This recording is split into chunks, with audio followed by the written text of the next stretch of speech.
డబ్బు, అనారోగ్యం, ఉద్యోగం, వ్యాపారం, అప్పులతో బాధపడుతున్నారా? మీకోసమే లాంచ్ యువర్ ఫ్యూచర్ ప్రోగ్రామ్.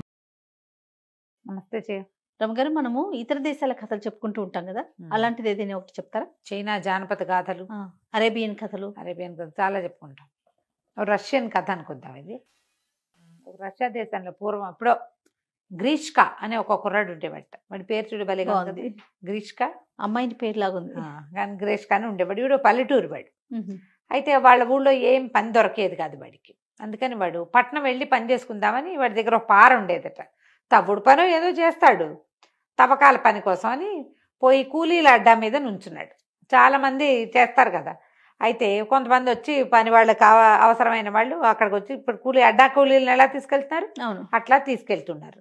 వీడికి ఎవరు పిలవల, వీడిని నుంచుని ఉన్నాడు. అయితే ఏమైంది, ఇంతలో ఒక బంగారు బండి వచ్చిందట. ఆ బండిని చూడంగానే అందరు పారిపోయారు. వీడు కొత్త కదా, కొత్త వాళ్ళు ఏమి తలమొహం వేసుకుని నుంచుంటారు. అవును, వీడు నుంచుని ఉన్నాడు. నుంచుని ఉంటే ఆ బండిలోంచి ఒక ముసలి వర్తకుడు ఒక ఆయన దిగాడు. ఏరా అబ్బాయి, పని చేస్తావా అన్నాడు. ఏం పని అండి అని అడిగాడు వీడు.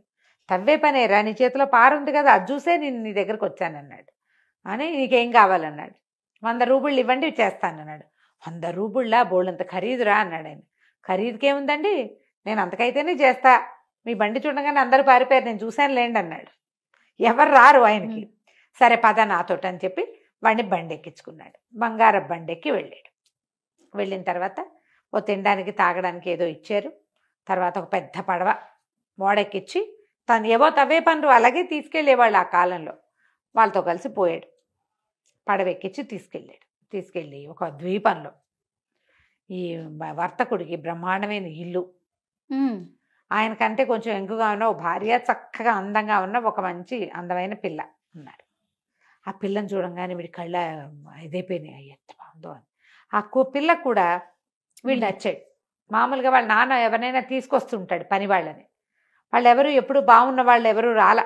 వీడు చూస్తే కుర్రాడు, ఆ పిల్లకి అసలు మనుషుల్ని చూసే అవకాశమే లేదు. ఒక కుర్రాడు తనకు దగ్గర వయసు వాడు కనపడేసరికల్లా కళ్ళు చికిలిచ్చి నవ్వింది. అక్కడి నుంచి ఈ పూటకి తిను తాగి పడుకో, రేపొద్దునే వెళ్దాం మనం పనిలోకి అని చెప్పాడు ఆయన. చెప్తే పిల్ల ఏం చేసింది, రహస్యంగా వాడి దగ్గరకు వచ్చి, రేపొద్దున మా నాన్నతో పాటు పనిలోకి వెళ్తావు కదా, ఏదైనా అవసరమైతే ఇది వాడుకో అని చెప్పి ఒక చిన్న అగ్గి పెట్టా. ఏదైనా ప్రమాదంలో ఉన్నప్పుడు అవసరమైతే ఇది వాడుకో అని చెప్పి ఇచ్చి, సరేనన్నాడు. చెకుముక్కు రాయి లాంటిది ఏదో చిన్న పెట్టె, అదే ఇప్పుడు రుద్దితే మంట వచ్చేదనమాట, జేబులో పెట్టుకున్నాడు. మర్నాడు పొద్దున పార భుజాన్ని వేసుకుని పదరా నాయన అన్నాడు వ్యాపారస్తుడు. సరే వీడేం చేశాడు, పార భుజాన్ని వేసుకుని బయలుదేరితే ఎక్కడికో తీసుకుపోయాడు. రథం ఎక్కించి తీసుకెళ్తే ఎప్పటికీ వాళ్ళు వెళ్ళదలుచుకున్నది రాలా. తీరా వచ్చాక అదో పెద్ద కొండ, ఈ కొండ మీదకి ఎక్కన్నాడు. అది ఇట్ట ఉంది, స్థూపాకారంలో, కాళ్ళు జారిపోతున్నాయి, ఎక్కలేకపోయాడు. కొండలు ఏవో ఎట్లా అంటే ఇట్లా ఉండి మధ్య మధ్యలో ఏవో తుప్పలుండి ఎక్కుతారు. ఇది అట్టా కాదు, ఏకంగా ఒక స్థూపంలో ఎక్కుతుండా జారి పడుతుండా ఆయన. అయ్యేసరికల్లా ఏమన్నాడు, నీకేమిట్రా అయ్యో దెబ్బలు తగిలినాయి, నీకు ఓపిక లేదు, ఉండు, ఇగో ఇది మందు తాగు, కాస్త నీకు బలం వస్తుంది, ఎక్కుతావని చెప్పేసి ఓ ఇంత గ్లాసులో, సీసాలో ఎంచో గ్లాసులో పోసి పానీయం చేతులు పెట్టాడు. అది తాగేసి ఈ గ్రీష్క స్పృహ తప్పి పడిపోయాడు. పడిపోగానే ఆయన ఏం చేశాడు, గుర్రాలు వేసుకెళ్ళారు. దానికి ఒక గుర్రం ఎక్స్ట్రా కట్టింది గుర్ర బండికి. ఆ గుర్రాన్ని చంపేసి దాని పొట్ట చీరి ఈ గ్రీష్కను అందులో కూర్చోబెట్టి కుట్టేసాడు ఆయన. కుట్టేసి బండిలో కూర్చున్నాడు. ఇంతలో ఏమిటి, 2 పెద్ద రాకాసి పక్షులు వచ్చినాయి. ఈ చచ్చిపడి ఉన్న గుర్రాన్ని చూడంగానే, ఈ చచ్చిపడి ఉంది కదా గుర్రం, దీన్ని చూడంగానే ఇట్లా గోళతోటి దాన్ని లేవ తీసుకుని తీసుకుపోయి కొండ మీద పెట్టుకుని తింటాం మొదలుపెట్టింది. ఓకే, గుర్రాన్ని తినేసినాయి. గుర్రాన్ని తినేసాక దాని పొట్టలో ఉన్నవాడు బయటపడతాడు కదా, వీడికి స్పృహ వచ్చింది. లోపల స్పృహ వచ్చి చూసుకున్నాడు. మనిషి కదిలేసరికల్లా గుర్రం, చచ్చిన గుర్రం ఇట్లా పడి ఉంది కాబట్టి పక్షులు తింటున్నాయి. అందులోంచి మనిషి లేచు నుంచి కెవ్వమని అరిస్తే మీకు పారిపోవు పక్షులు. పక్షులు 2 ఎగిరిపోయినాయి గుర్రాన్ని ముప్పాతికి తినేసి.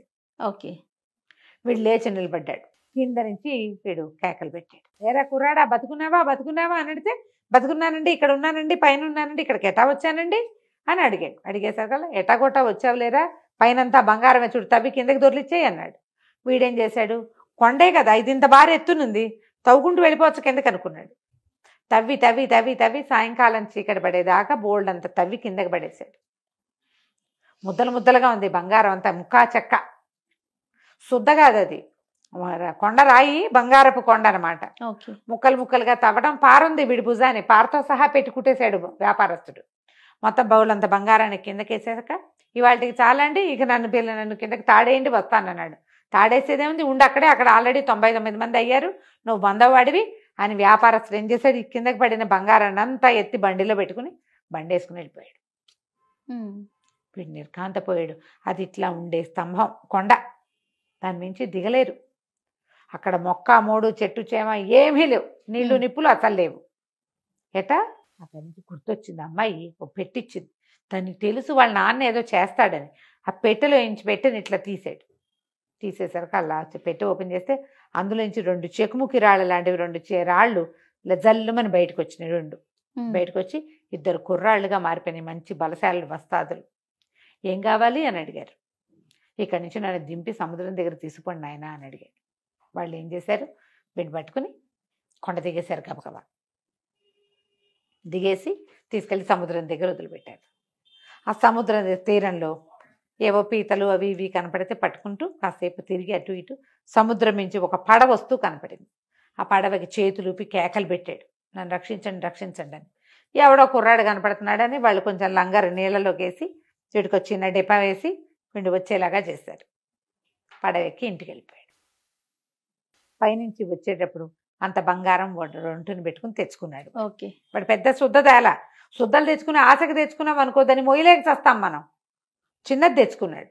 తెచ్చుకున్నాక ఏం చేశాడు, ఊరు వెళ్ళిపోయి నగరంలో పడు, సముద్రం ఎక్కడ ఏ నగరంలో పనికొచ్చాడో ఆ నగరంలో దిగిపోయి చక్కగా హాయిగా ఈ బంగారాన్ని ఖర్చు పెట్టుకుని ఇల్లు బాకిలి కాస్త చూసుకుని చక్కగా తిని 1 సంవత్సరం గడిపాడు, బంగారం అయిపోయేదాకా. బంగారం అయిపోయాక ఈ ఏడాదిలో వీడు ఒక 18-19 ఏళ్ల కుర్రాడు. అంతకుముందు ఆహారం లేక బక్కచిక్కిపోయి ఉండేవాడు, పుష్టిగా తయారయ్యాడు. ఇప్పుడు పుష్టిగా తయారై మీసం గడ్డం వచ్చినాయి, జుట్టు గిట్టు పెరిగింది, మంచి బట్టలు, బాగా తయారయ్యాడు. అక్కడి నుంచి ఏడాది తిరిగాక మళ్ళీ పోయి కూలీల అడ్డా మీద నుంచినాడు పారేసుకుని. బాగుంది. ఆ పని వాళ్ళు ఎవరిని ఇతన్ని పిలవలేదు, పిలిచినా వీడికి వెళ్ళే ఉద్దేశం లేదు. ఇంతలో బంగారపు బండి వచ్చింది. రాగానే మొత్తం కూలీలంతా పరిగెత్తారు, వీడు మాత్రం నుంచుని ఉన్నాడు. ఆ బండి వ్యాపారస్తుడు గ్రీష్కని గుర్తుపట్ల, వీడు మారిపోయాడు. అప్పుడు వాడు ఒక్కిగా పనియావతో ఉన్నవాడు.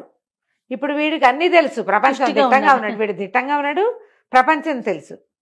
అక్కడి నుంచి అబ్బాయి పార పని ఉంది చేస్తావురా అన్నాడు. చేస్తానండి, 200 రూపాయలు ఇప్పించండి అన్నాడు. 200 రూపాయలు చాలా ఎక్కువ అన్నాడు ఆయన. దానికేముందండి, మిమ్మల్ని చూసి వీళ్ళంతా పారిపోయారు చూడండి, నేను ఒక్కనేగా నుంచున్నా, నాకు డబ్బులు అవసరం ఉన్నాయి, వస్తానంటే వస్తానన్నాడు. మీరు డబ్బు ఇస్తానంటే వస్తాను. సరే రమ్మని బండి ఎక్కించుకున్నాడు. గ్రీష్కని తీసుకుపోయాడు. పడవెక్కారు, వెళ్ళారు, మళ్ళీ ద్వీపంలో దిగారు. దిగిన తర్వాత ఏమైంది, సరే ఆ రాత్రి భోజనం చేసి పడుకున్నారు. మర్నాడు పొద్దున గ్రీష్క వ్యాపారస్తుడు ఇద్దరు కలిసి బండి ఎక్కి ఒక గుర్రాన్ని ఎక్స్ట్రా కట్టుకుని తీసుకుపోయారు.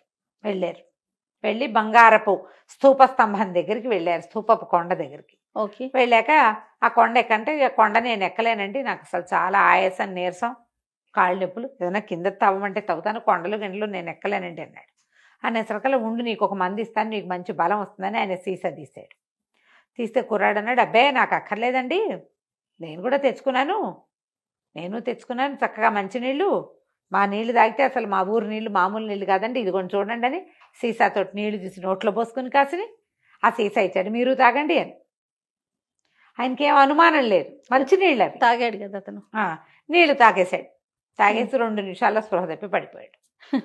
ఈ గ్రీష్క ఏం చేశాడు, ఈ ఎక్స్ట్రా తెచ్చాడుగా గుర్రం, ఆ గుర్రాన్ని చంపేసి ఆ గుర్రం పొట్టలో ఈ వ్యాపారస్తుని తోసేసి కుట్టేశాడు. ఓహో.